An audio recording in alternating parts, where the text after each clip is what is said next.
히브리서 11장 23절부터 29절까지 우리 함께 봉독해 올리겠습니다. 믿음으로 모세가 났을 때에 그 부모가 아름다운 아이임을 보고 석 달 동안 숨겨 왕의 명령을 무서워하지 아니하였으며, 믿음으로 모세는 장성하여 공주의 아들이라 칭함 받기를 거절하고 도리어 하나님의 백성과 함께 고난 받기를 잠시 죄악의 낙을 누리는 것보다 더 좋아하고, 그리스도를 위하여 받는 수모를 애굽의 모든 보화보다 더 큰 재물로 이는 상 주심을 바라봄이라. 믿음으로 애굽을 무서워하지 아니하고 곧 보이지 아니하는 자를 보는 것 같이 하여 참았으며, 믿음으로 유월절과 피 뿌리는 예식을 정하였으니 이는 장자를 멸하는 자로 그들을 건드리지 않게 하려 한 것이며, 믿음으로 그들은 홍해를 육지같이 건넜으며 애굽 사람들은 이것을 시험하다가 빠져 죽었으며. 아멘. 네, 오늘 아침에 갑자기 이렇게 날씨가 많이 좀 다시 추워진 것 같죠. 잘 안 물러가네요, 그렇죠? 여러분, 교우들 가운데 감기로 인해서 몇 주 이렇게 고생하신 분들이 많이 계십니다. 여러분 속히 회복하셔서 또 건강한 또 몸과 마음으로 하나님 섬기는 일이 있으면 좋겠습니다. 여러분이 건강하셔야 또 교회가 건강한 것입니다.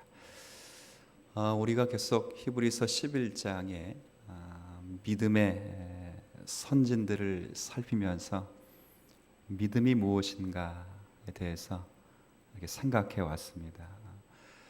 히브리서 11장에는 여러 사람의 믿음의 선진들이 기록되어 있지만 가장 분량이 많은 두 분이 누구냐면 아브라함과 모세입니다. 제가 지난번 아브라함을 묵상하면서 또 여러분과 함께 나누면서 저는 아브라함이 하나님께로부터 부름을 받았을 그때부터 또 아브라함이 자기 아들 이삭을 하나님 앞에 드리기까지 전체를 믿음으로라고 소개하는 그 내용 속에서 하나님의 복음을 좀 봤습니다. 이전에는 잘 못 느꼈다가 로마서 1장 17절의 말씀이죠. 복음에는 하나님의 의, 정의, 옳음이 나타났다. 이게 뭐냐 하면 믿음으로 믿음에 이르게 한다. 그래서 오직 의인은 믿음으로 말미암아 산다라고 하는 그 말씀처럼 이 모세의 아브라함이 자신이 가지고 있는 믿음이 아니었었습니다. 원래는 믿음도 없고 확신도 없고 실력도 없는 아브라함이었지만 하나님께서 그의 인생을 주관하시고 또 그의 인생과 함께 하셔서 그에게 진정한 믿음이 무엇인지를 깨닫게 하시는 그런 은혜. 그래서 정말 의인 저와 여러분들 믿음으로 말미암아 산다라고 하는 이 의미가 얼마나 큰지에 대한 이해를 다시 해보았습니다. 오늘 그 모세에 대해서를 읽게 되는데 모세도 분량이 좀 길죠. 이 분량이 아브라함의 구조와 똑같습니다. 아브라함의 구조와 똑같아서 믿음이 그 시초가 어디서부터 시작되는지에 대한 이해를 우리에게 주고 있습니다. 물론 믿음이라고 하는 것은요, 단순하게 말하면 하나님의 약속을 믿는 것입니다. 아주 간단하게는 하나님의 약속을 신뢰하고 확신하는 것입니다. 그러니까 자기를 의지하거나 자기를 신뢰하거나 자기를 믿는 것이 아니라 하나님을 믿고 하나님의 말씀과 약속을 확신하는 것, 이것이 믿음입니다. 근데 제가 아주 간단한 이야기를 왜 히브리서 11장을 통해서 때론 복잡하게 설명하고 때론 다방면으로 설명을 하냐면 우리에게 간단하게 명제로 되어 있는 이 믿음, 하나님의 약속을 신뢰하고 믿는 것, 이 믿음을 우리에게 특별히 아브라함, 이삭, 야곱, 요셉, 오늘 본문에 모세에게까지 주시기까지 하나님이 그를 훈련시키셔서 개입하신 그 기간이 참 길다는 것입니다. 이것과 똑같아요. 저를 이제 길러낸 부모님이 저를 어떻게 길러냈는가? 그러면 저는 이렇게 말하죠. 사랑으로 길러냈습니다. 아주 간단하죠, 사랑. 근데 그 사랑이란 말 속에 실제 부모가 포기하고 울어야 될 시간과 순간, 그리고 자신이 던졌던 그 모든 것은 무엇을 다 동원해서라도 설명할 수 없지요. 근데 우리는 그 모든 부모님이 저를 길러주시는 그 시간, 모든 시간과 사건, 정성과 노력, 수고, 이 모든 것을 딱 한마디로 뭐라 표현하냐면 사랑으로라는 말을 표현하죠. 믿음도 마찬가지입니다. 우리가 믿음을 하나님의 약속을 확신하는 것이요, 그 약속을 신뢰하고 바라보는 것이라 말할 때 거기에 이르기까지 하나님이 믿음의 선진들을, 우리를 만져가시는 그 일들이 너무 귀한 것이기 때문에 말로도 형용할 수 없고 헤아릴 수 없는 것을 헤아리고 있는 것이 믿음이다, 이렇게도 말할 수도 있겠습니다. 제가 왜 이런 이야기를 먼저 하고 제가 이 모세 이야기를 말씀을 드리냐면, 모세에 관한 이야기의 시작이 이게 아기 때로 돌아갑니다. 아기 때부터 시작됩니다. 23절 말씀의 시작이 어떻게 되냐면, 한번 볼까요? 믿음으로 모세가 낳았을 때에 그 부모가 아름다운 아이임을 보고 석 달 동안 숨겨 왕의 명령을 무서워하지 아니하였다. 저기 믿음으로 모세가라는 표현이 나와 있는데, 사실 근데 그 모세 이야기를 언제부터 하고 있냐면 모세가 태어났을 때, 그리고 어떤 것을 믿음이라 말하냐면 왕의 명령을 무서워하지 않고 아이를 숨긴 것을 믿음이라 표현했습니다. 그럼 이것이 모세의 믿음일까요? 부모의 믿음일까요? 이건 누구나 쉽게 이해할 수 있습니다. 모세가 태어나자마자 자기가 자기 얼굴 보고 너무 잘생겨가지고 아버지 나 좀 숨겨주세요, 이렇게 말할 일은 없습니다. 그렇죠? 지금 모세가 믿음으로 살았다고 말하는 이 과정의 첫 번째 스타트가 모세의 믿음으로 출발하고 있지 않다는 것입니다. 그 모세가 믿음으로 살아가는 모든 삶의 첫 시간이 어떻게 보면 보이는 현상으로는 모세의 믿음이 아니라 누구의 믿음이냐면 부모님의 믿음입니다. 이 부모님의 믿음은 또 어디서부터 나왔냐면, 부모님의 믿음은 이겁니다. 왕의 명령을 거절했다, 그거죠. 왜 거절했는가? 23절에 보니까 여기 이렇게 표현되어 있습니다. 믿음으로 모세가 낳았을 때에 그 부모가 어떤 아이라고요? 아이 보면서 안 예쁜 아이 봤습니까? 그렇죠? 저는 아직 못 봤습니다. 물론 제 친구 가운데 원숭이 고릴라라 놀려졌던 친구가 있어요. 근데 그 친구가 농담인 것 같은데 아버지가 처음 아이를 낳았을 때 버리려고 했대요. 제가 봐도 아무래도 농담인 것 같아요. 근데 이제 실제 그 친구는 이제 얼굴이 좀 그래서 운동을 합니다. 운동을 해서 운동 선수로 나갔다가 이게 좀 운명을 좀 달리했어요. 워낙 몸에 자신 있다 보니까 이게 계곡에서 다이빙하다가 이게 뇌진탕으로 이제 먼저 이렇게 생명을 달리했는데, 여튼 그 친구 보면 늘 우리가 참 생겨도 참 그때는 개성 있다는 말을 잘 안 썼던 시대입니다. 그래서 그냥 참 그 거시기하게 생겼다 이렇게 놀렸어요. 뭐 싸움을 잘했기 때문에 누가 우리 친구들끼리 놀리지만 누가 뭐 놀리지 못하죠. 그런데도 고슴도치도 제 새끼는 항상 이쁜 법입니다. 부모가 돼서 아이를 낳고 아이에 대한 이 아름다움은 본능적인 것입니다. 나는 이렇게 보면 쟤보다 제가 더 예쁜데라고 말할 수 있어도 부모는 항상 자기 아이들이 세상에서 제일 이쁘지요. 그건 부인할 수 없습니다. 그래서 여기 보면 유독 히브리 사람 가운데 유독 모세가 제일 이뻤단 말인가? 어디 컨테스트 나가가지고 모세가 1등 했습니까? 그래가지고 모세만 숨기기로 작정한 거 아니지 않습니까? 과연 이건 뭔가? 우리는 신앙의 선배들이 이런 내용을 이해할 때 부모가 하나님으로부터 어떤 계시를 받은 것이다, 그렇게 이해를 하고 저도 거기에 100% 동의합니다. 결국 모세는 하나님의 구원자로 태어나서 그가 구원자란 사실을 처음에 듣는 대상이 누구냐면 모세의 부모님이죠. 그래서 하나님께서 보시기에 아름다운 자로 태어났기에 부모는 석 달 동안이라, 아마 이제 그 당시 히브리 사람으로 태어난 사내 아이는 다 죽었거든요. 아마도 이렇게 몇 달 사이로 정기적으로 순방을 한 것 같아. 이 애굽 군사들이 히브리 사람들 집에 가서 아이들이 있나 없나, 그러니까 석 달 동안은 숨길 수 있는 기한이 됐겠죠. 근데 시간이 찼어요. 그러니까 그 아이를 어찌할 수 없어서 갈대 나무 상자에 그렇게 꽁꽁 싸놓고 그리고 나일강에 띄워보내죠. 근데 하나님의 섭리가 참 대단합니다. 그가 구원자이었기 때문에 그가 어디로 그를 인도하시냐면 이 바로의 공주가 나일강에서 아마 이렇게 뭐 목욕을 하고 있었는지 아마 뭘 했는지 모르겠지만 그 바로의 공주에게 이 모세가 안겨지게 되죠. 그리고 나서 유독 그 나중에 이렇게 성경 잘 보시면 그 광경을 열심히 보면서 따라갔던 한 인물이 있습니다. 그게 모세의 누나죠. 누이 이름은 미리암이라는 누이. 근데 더 드라마틱한 것은 그 누이가 그래요. 바로의 공주니까 이게 뭐 애가 없는 것 같아요, 성경에. 그러니까 애가 없으니까 이게 젖이 안 나잖아요. 모유를 못 먹이니까 제가 공주님을 위해서 아주 히브리신 가운데 유명하고 건강한 산모 하나를 유모로 데려줘도 되겠습니까? 라고 해서 그 공주가 허락을 했죠. 근데 그 유모가 누굽니까? 친모입니다. 친모. 여러분 이런 드라마 보셨습니까? 요즘은 막장 드라마가 하도 인기가 많아서 열심히 사랑하는 남매래.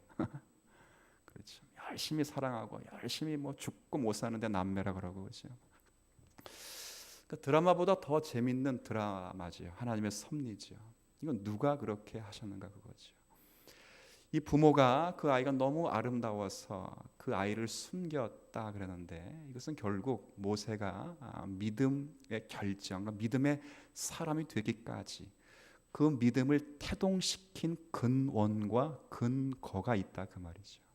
그게 바로 어디서부터 시작되는가? 여기 모세와 관계돼서는 하나님의 계획, 그리고 하나님의 계시, 그리고 부모의 결단, 그리고 바로의 공주에 이게 우연찮게 또 걸려 들어가는 하나님의 역사, 그리고 친모가 유모가 되어서 그 친모는 알죠. 그 모세가 나중에 이스라엘을 뭐 할 사람이라고요? 구원할 사람이라. 그러니까 늘 아이를 키우면서 어떻게 키웠을까요? 성경에 나와 있지 않지만 아마 이렇게 키웠을 것입니다. 너는 히브리 사람이다라고 늘 주입시켰겠죠. 늘 그랬을 것입니다. 그러니까 결국 하나님께서 믿음의 사람을 키워가시는데 모세가 하루아침에 믿음의 사람이 된 게 아니라 그 말입니다. 제가 지난번에 아브라함 이야기 제가 명절 맞을 때 아브라함 이야기를 말씀드렸지만 아브라함이 이 믿음을 갖게 되었을 때 정말 아브라함이 자기 아들 이삭을 하나님 앞에 다시 드릴 수 있을 때까지 그의 믿음을 만들어 가신 그 주체가 하나님이셨던 것처럼 오늘 동일하게 하나님께서 이스라엘의 구원자로 삼고 믿음의 사람 예수 그리스도를 중보할 수 있는 나와 같은 선지라 불려지는 그 모세를 만드시기 위하여 하나님이 그 믿음을 태동시키고 있다는 것이 참 중요합니다. 제가 오늘 이 말씀을 여러분에게 드리고 싶어서 그런 말씀을 드린 것입니다. 하나 더 볼까요? 앞으로 40년이 흐릅니다. 이제 23절과 24절엔 40년 차이가 흐르는데 한번 보세요. 24절에 믿음으로 모세는 장성하여 바로의 공주의 아들이라 칭함 받기를 거절하고 25절 도리어 하나님의 백성과 함께 고난 받기를 잠시 죄악의 낙을 누리는 것보다 더 좋아하고 26절 그리스도를 위하여 받는 수모를 애굽의 모든 보화보다 더 큰 재물을 여겼으니 이는 상 주심을 바라봄이라. 이렇게 되어 있습니다. 모세가 장성했습니다. 그러니까 우리가 아는 대로 40세, 40살이 되었습니다. 그런데 본인은 바로의 공주의 아들이라고 하는 것을 거절하고, 여기 표현되는 거절하고 오히려 하나님 앞에서 하나님과 함께 고난받기를 즐거워하고 그리스도와 함께 받는 모든 고난을 애굽의 모든 재산보다 더 귀하게 여겼는데 그걸 무엇으로 그렇게 했다고 표현되냐면 24절 앞부분에 모세가 그렇게 할 수 있었던 이유가 뭐라고요? 믿음이에요. 믿음. 근데 더 재밌는 게 있습니다. 그럼 이 말은 무슨 말이냐면 40세, 우리가 지난 출애굽기 말씀을 살펴본 대로 3장을 살펴봤죠. 하나님 모세는 지금 40살에 부름받지 않고 몇 살에 부름받았죠? 80세 우리가 부름받은 걸 알고 있습니다. 근데 여기는 40세부터 모세가 믿음으로 결단하여 하나님의 약속을 바라봤다 그러고, 믿음으로 결단하여 하나님의 백성의 편을 들어서 애굽 관원을 죽였다 그랬어요. 그럼 이 정도의 믿음을, 열정을 갖고 있다면 하나님 이 믿음을 받아주셨어야 될까요? 아니면 그래도 뿌리쳐야 됩니까? 상식적으로는 받아주셨어야 되죠. 참 희한한 것입니다. 그러니까 우리는 믿음, 그러면 제가 지금 여러분에게 줄곧 몇 주 동안 이야기하는 것, 믿음이 하나님 약속을 의지하는 것이다, 단순히 이것만을 포함시켜서 믿음이 내가 가지고 있는 의지와 내가 가지고 있는 책임의 한 부분을 넘어 그 믿음을 타동시킨 그 놀라우신 하나님의 은혜를 우리가 좀 보자, 그 말이죠. 이게 왜 중요한지 아시죠? 제가 아까 서두에 말씀드렸지만 부모님이 저와 여러분 어떻게 키웠죠? 그러면 다 뭐라 말하죠? 사랑으로 키웠습니다. 사랑으로 키웠다는 건 누구나 다 그렇게 말할 수 있습니다. 그런데 그 사랑이라는 말 속에 부모의 어떠함을 정말 우리가 알고 있는가를 보자, 그 말입니다. 우리는 부모님이 날 사랑해 키웠으니까 나는 부모님께 이제 받은 사랑 효하겠다라는 것으로 우리의 사랑을 표현하는 것이 전부였습니다. 근데 성경이 말하는 것은 하나님이 우리에게 사랑을 베푸시고 믿음을 베푸셨으니까 나머지 이제 너가 믿음을 갖고 사랑을 가지고 하나님 앞에 충성을 다하라, 그 이야기를 하기 이전에 그런 사랑과 믿음을 갖도록 하신 하나님의 그 은혜와 사랑을 절절히 느낄 수 있도록 성경이 우리에게 말하고 있는 것입니다. 이걸 우리가 알아야 아브라함처럼, 이삭처럼, 야곱처럼, 모세처럼 하나님의 은혜의 자리에 초대되는 것입니다. 그럼 나중에도 설명되겠지만 이게 왜 히브리서를 받고 있는 수신자들에게 중요한 이유는 또 다른 의미가 있을 것입니다. 우리는 압니다. 40세에 여기 나와 있는 대로 모세가 믿음의 열정을 바쳤지만 그러나 하나님이 그 믿음을 받아주시지 않았습니다. 결국 거절당해서 40년이라는 세월 동안 어디서 살게 되냐면 미디안 광야에서 목동으로 살아갑니다. 왕자가 목동으로 살아간다는 건 정말 비참하죠. 이미도 살펴본 대로 이미 절망과 낙심, 그에게 있어서는 하나님과 관계된 믿음의 소망은 다 상실되었습니다. 남아있는 것은 아무것도 없습니다. 오히려 40년 전에는 더 믿음이 많았습니다. 근데 40년이 지나니까 믿음은 다 까먹었습니다. 다 까먹었습니다. 그럼 그런 자리에까지 모세가 오게 된 것입니다. 하나님 모세를 불렀지요. 뭐라 말하죠? 저는 아닌데요. 이 정도 수준이 아니라 하나님, 저는 갈 수가 없습니다. 이렇게 말하죠. 왜 못 가냐면 나는 사실 못 가는 게 아니라, 사실 그 히브리 3장 출애굽기 3장 11절에 보면 못 가는 게 아니라 잘 보면 안 간다는 거야. 안 간다는 거야. 내가 믿음을 가지고 하나님의 약속을 지키려고 애쓰고 내가 하나님의 백성들의 편을 들여서 내가 정말 출애굽을 시키려고 할 때는 하나님이 내 믿음의 열정을 받아주시지 않다가 지금은 믿음도 없고 체력도 없고 아무것도 남지 않은 이때에 나를 부르시니까 못 가는 정도가 아니라 안 간다는 거야. 안 간다. 하나님이 계속 설득하죠. 또 못 간다, 안 간다, 말 못한다, 나 입이 뻣뻣하다, 나 뭐 보낼 만한 자를 보내라. 그러니까 나중에 하나님이 마지막에 하나님 뭐 하시죠? 하나님이 화를 내시죠. 모세는 왜 갔습니까? 모세는 하나님이 화를 내셔서 갔습니다. 제가 어제요, 이미 출애굽기 10장을 넘어선 시점이었기 때문에 우리 애들하고 여러분 이집트 왕자라는 영화 보셨어요? 영화가 아니죠, 만화죠, 만화. 이제 물론 제가 예전에도 한번 말씀드렸지만 그 이집트 왕자가 그것이 뭐 만화로는 잘 만들어진 것이고 흥행을 끌었습니다. 근데 약간 인본주의적이고 성경 해석, 뭐 시차 적용이 좀 많이 어성성합니다. 어정쩡하고. 근데 거기 보니까 아주 잘 표현된 게 하나 있어요.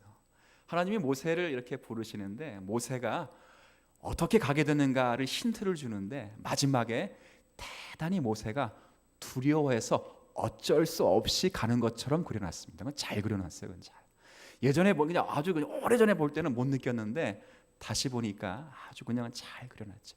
그러니까 지금 40년 전에 불렀다면 모세는 우리가 인간적인 책임으로 따지면 마치 믿음으로 가는 것처럼 보였겠지만 80세에 부르게 되니까 믿음의 반응으로 가는 것이 아니라 죽기 싫어서 어쩔 수 없이 가게 되는 그런 반응을 보게 됩니다.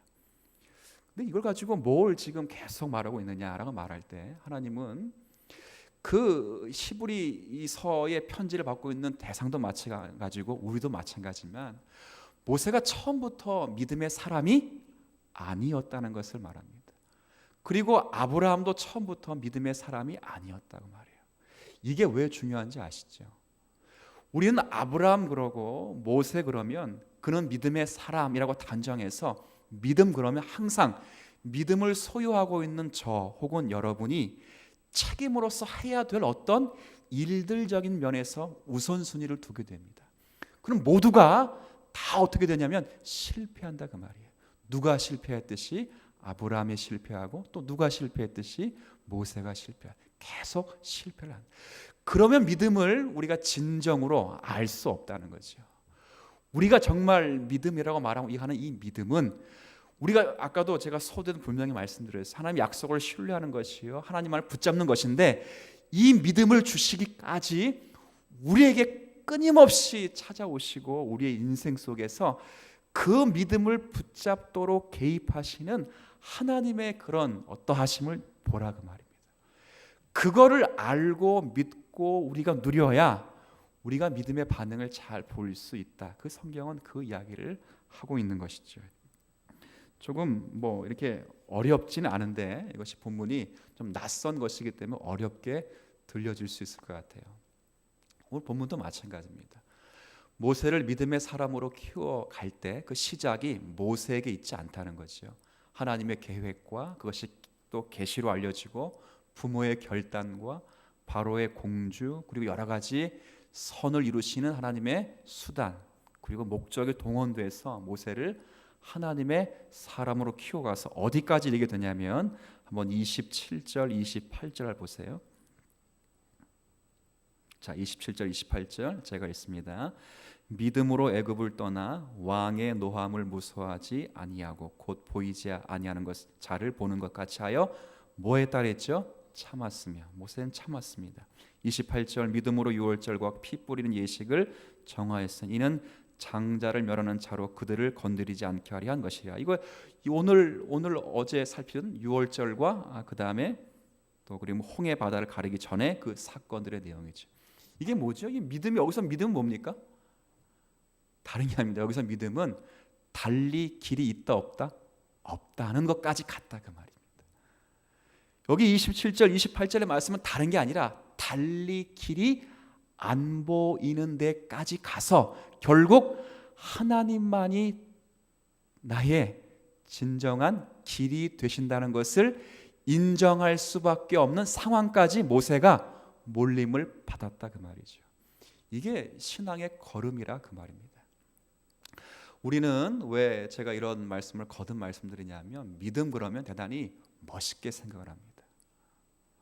대부분 뭐라 그러냐면 믿음 있는 누구를 봐라, 믿음 있는 그런 사람을 봐라. 그래서 정말 믿음 있는 사람들을 볼 때 뭐 저도 이렇게 설교 들으면 그 박영선 목사님이 자주 쓰는 표현인데 그런 사람 보면 주눅이 든다 그러죠.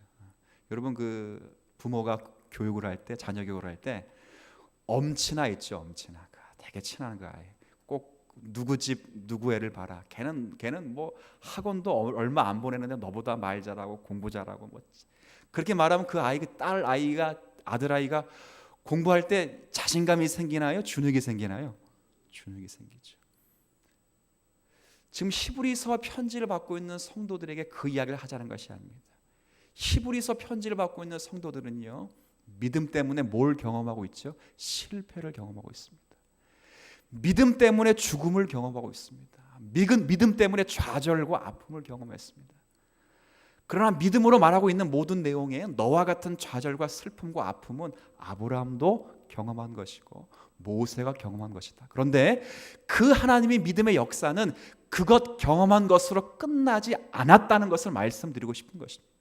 그것으로 끝나지 않고 그것을 넘어서 반드시 하나님만이 나의 길이 되고 나의 상이 되고 방패가 된다고 하는 사실을 인정하지 않을 수 없는 자리에까지 나가게 될 것이라는 것을 히브리인들에게 이야기해 주는 본문이 오늘 이 본문의 말씀입니다. 여러분, 그런 은혜를 받아요? 제가 이렇게 한번 말씀드려 볼까요? 모세와 같은 이런 은혜를 볼 때 이런 위안이 좀 됩니다. 제가 늘 자주 쓰는 표현인데요. 저는 성경 예전에도 읽었을 때 베드로가 예수님을 부인하고 나중에 저주하고 부인하잖아요. 저주하고 욕하고 그럴 때 얼마나 마음이 시원했는지 모릅니다. 왜 그러냐면 모세도 뭐를 짓는다? 죄를 짓는다, 이것 때문에. 모세가 아니 베드로네요, 그렇죠? 모세도 마찬가지겠죠. 그래서 우리 어릴 때 그랬어요. 신앙이 참 좋은 사람이 가끔 실수하면 엄청 꼬셔. 왜 그렇죠? 드디어 무슨 냄새가 나냐면 사람 냄새가 나고 하나님의 은혜의 개입이 거기에 증거되기 때문에 그렇습니다.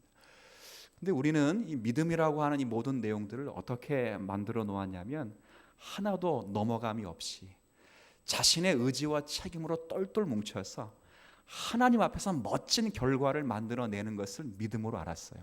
근데 제가 첫 번째 시간에 말씀드렸듯이 믿음은 뭘 서는 거라 그랬어요? 줄을 서는 것이라 그랬고, 두 번째, 세 번째 말씀드린 것은 믿음은 길을 결정하는 것이요, 그리고 믿음은 할 수 없어 자신을 포기하고 하나님만을 의지할 수밖에 없다고 말하는 것이 뭐라 말하냐면 그것이 믿음이라 말하는 거죠. 지금 아브라함과 모세는 다 그런 믿음으로 초대를 받았다, 그 말입니다. 근데 우리는 이런 믿음의 초대를 가지고 어디를 나가냐면 그런 식으로 나가지 않고 정말 하나님이 나에게 주신 어떤 자원을 주신다면 그것 가지고 다른 것을 창조해서 정말 하나님 앞에 아주 희한한 능력을 발휘하는 것으로 우리가 그런 자리의 믿음을 원한다, 그 말이죠. 그렇지 않다는 거예요. 믿음은요, 어떤 목사님이 그렇게 말씀하더라고요. 절절매면서도 하나님이 무서워서 떠는 게 믿음이고요, 그리고 정말 아무것도 답이 보이지 않아도 어찌할 수밖에 없어 마음의 무릎을 꿇고 하나님 정말 당신이 그러실 수 있으십니까? 라고 하나님께 따지는 게 뭐라고요? 믿음이라는 거예요. 그러니까 믿음을 너무 멋있게 우리가 포장을 해서 그거 안 하면 마치 믿음이 없는 것처럼 그렇게 만들지 말라는 거예요. 오늘 여기 있는 모세도 마지막 결국은 이것밖에는 길이 없다는 데까지 나갔다, 그 말이에요. 그걸 누가 만드셨냐, 그 말이죠. 하나님이 만드셨다, 그 말이에요. 그리고 그 자리에 이른 모세를 하나님이 정말 믿음의 사람이라고 인정하고 있다, 그 말을 성경이 우리에게 하고 있는 거죠. 여러분, 제가 이렇게 한번 이해하면 더 잘 이해할 수 있을 것 같아요. 여러분, 하나님께서 우리의 매일의 삶에 우리에 찾아오셔서 여러분을 믿음의 사람으로 만들어 가시는데 어떻게 만들어 가시는지 잘 보세요. 여러분들이 하루하루를 살아가면서 세월이 점점 지나고 거듭되면 세상이 싫어집니까? 세상이 더 재밌어집니까? 싫어진다고 좀 그렇고, 세상이 이렇게 뭐라 할까요? 더 재밌어질까요? 아니면 세상이 좀 이렇게 싫어진다는 표현밖에 없네요. 그냥 싫어집니까? 좀 신기하지요. 그렇죠? 참 신기합니다. 그리고 여러분들이 드라마틱한 어떤 신앙의 내용이 없어도 시간이 점점 가면 갈수록 누구밖에는 의지할 대상이 없어지냐면 하나님밖에 없어집니다. 인정하십니까? 힘은 점점 없어져요. 어디까지 없어지냐면 말 끝에 힘도 없어집니다. 그런데 그 입속에 눈과 시선과 마음은 누구만 바라보는 데까지 이르게 되냐면 결국 하나님만 바라보는 데까지 이르게 됩니다. 그게 원망이든 불평이든 감사든 기대든. 그렇지. 그게 뭐라는 거예요? 그게 믿음의 삶이라 그 말입니다. 우리는 믿음을 내가 이렇게 해서 이렇게 해서 이렇게 해서 내가 이렇게 했어. 그래서 참 멋있어. 이걸 믿음이라고 말하고 싶지만 그런 것도 뭐 있겠죠. 그런데 지금 성경이 말하고 싶은 그 믿음은 우리가 살아가는 모든 삶의 자리에 결국 어디까지 우리가 이르도록 하시냐면 하나님밖에 없네요까지 이르게 되는 것이 하나님 믿음의 역사이고 은혜의 역사라는 거예요. 그래서 거기까지 이르게 되면 하나님 우리를 뭐라 부르시냐면 따라해 볼까요? 믿음의 사람 안종성. 여러분의 이름을 대셔야죠. 그렇게 부르신다는 거예요. 아니요, 목사님, 저는 저 사람보다 훨씬 부족한데요. 떳떳하게 내세울 것이 없는데요. 그걸 가지고 믿음의 사람이라 말하지 않는다 그 말이죠. 실패하고 넘어지고 쓰러지고 가진 것이 아무것도 없을지라도 그 입의 끝에, 그 시간에, 그 삶의 자리에 하나님으로 인하여 고백되어지는 삶의 진실한 고백이 있다면 그걸 성경은 뭐라 말하지요? 믿음이라 말한다.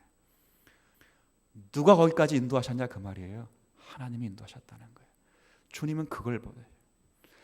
정말 보세요. 제가 예전에도 그런 이야기를 했잖아요. 못난 우리가 여기 탕자의 비유이죠. 탕자의 비유가 집 나간 아이가 둘째 아이가 자기 재산을 다 받아 누릴 재산을 가지고 나가서 밖에 나가서 살 때는 뭐라고 살았겠어요? 보란 듯이 살아서 내가 아버지보단 잘 살아서 아버지의 기대치를 충분히 받을 만한 아들로 뭐 받겠다는 거죠? 인정받겠다는 거죠.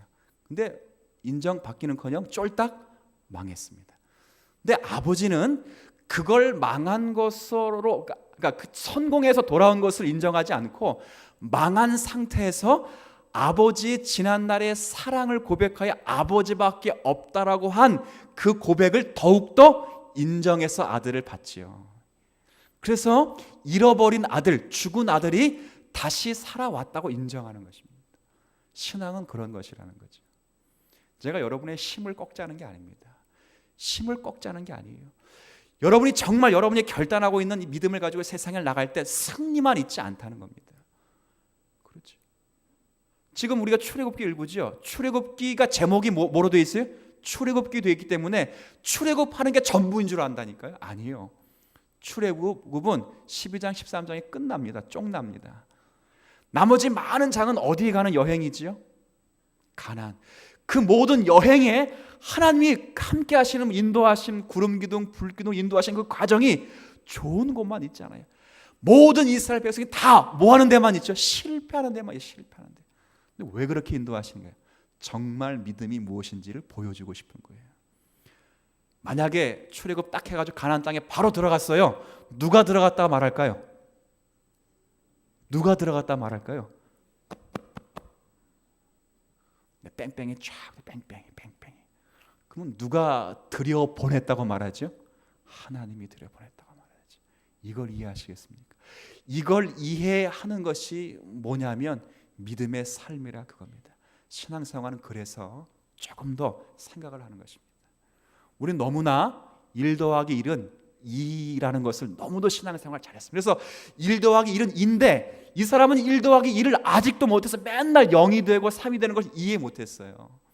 그런데 1 더하기 1이 2가 될 수도 있고 1 더하기 1이 0이 될 수도 있고 1 더하기 1이 3이 될 수도 있다는 것이 하나님의 은혜라는 거예요. 은혜. 그래 모든 자리에 뭐 만나냐면 하나님이 길이시고 생명이십니다 라고 하는 은혜의 고백만을 남기시기를 원하신 하나님의 손길이라고 하는 것이죠. 이것이 여러분에게 찾아오신 하나님의 은혜입니다. 언제 찾아가신다고요? 늘 자연들 놓치지 마십시오. 놓치지 마시고 교제하시고 하나님의 은혜를 가슴에 담으셔서 정말 여러분이 여러분의 삶의 곳곳에서 뭐 교회당에 오셔서 직분 감당하시면서 뿐만 아니라 여러분의 삶에서 시장 바닥에서도 하나님이 날 찾아오신 걸 경험하시고 식당에서 식사하시면서 사람들과 인사하시면서 그래서 교회에서는요 제가 예전에 한번 설교를 듣다가 박효선 목사님이 그 신앙 클리닉에 가다가 이런 설교를 했어요. 눈에 힘을 푸는 것이 뭐냐고 하냐면 그게 신앙이라고 합니다. 참 처음에 들을 때는 기도 안 차고 그랬는데 잘 들어보니까 맞는 것 같아요. 잘 들어보니까 그게 맞아. 예, 거기까지 가서 나와 다른 자까지 하나님이 다스리시고 인도하신다는 것을 그대로 인정하고 그와 함께 이 땅을 살아가는 삶의 자리가 있다면 여러분이 하나님 앞에 믿음으로 잘 인도함 받고 믿음으로 서가는 과정인 줄 아시면서 오늘도 여러분을 믿음의 길로 인도하시는 하나님 앞에 순종하시고 그리고 길을 맡기시면서 믿음의 사람으로 살아나가는 우리 모두가 되시기를 주님의 이름으로 축복합니다. 하나님 아버지, 하나님께서 은혜롭다. 하나님께서 나를 지키고 계신다. 하나님께서 나의 하나님이 되시기를 기뻐하신다라고 하고 성경이 우리에게 가르치는 것은 하나님이 우리에게 항상 찾아오셔서 우리를 하나님의 사람으로 바꾸어 가시는 그 은혜를 가르치는 것입니다. 우리가 그 은혜를 놓친다면 아브라함의 삶의 과정에 모세의 삶의 과정에 간섭하셔서 또 그를 믿음의 사람으로 빚어가신 하나님의 은혜의 손길을 놓치게 될 것입니다.